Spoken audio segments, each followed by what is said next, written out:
Well, for Carl Lewis, winning the gold medal 9 times might be easier than trying to run for a New Jersey state Senate seat. This past April, he announced he planned to compete as a Democrat, but he's facing an obstacle course of political wrangling, with Republicans claiming he doesn't meet the state's residency requirement. Carl Lewis joins me now for his first live television interview since announcing his candidacy. It's good to have you here, have you with us. Thank you.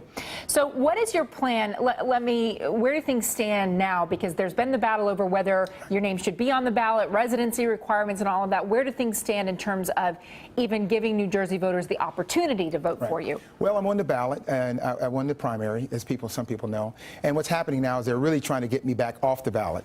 And it's been an interesting thing. You know, I was in sports. We used to line up on the line, all the people, shake hands and go.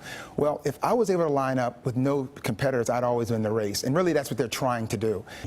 Okay, so New Jersey, in some ways, is facing similar situations to states across the nation. There's big battles over the budget. The Democrats who were in the majority are getting a lot of pushback now because they went along with Governor Chris Christie. They just slashed benefits for state employees. It's bound to be a topic that comes up again if you're elected.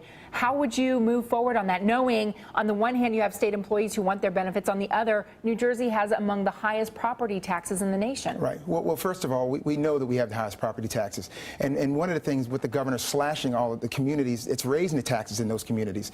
So what we need to do as a state is understand that I am 100% for collective bargaining. So we fortunately have a situation where that grandfather's in and it goes away, it sunsets.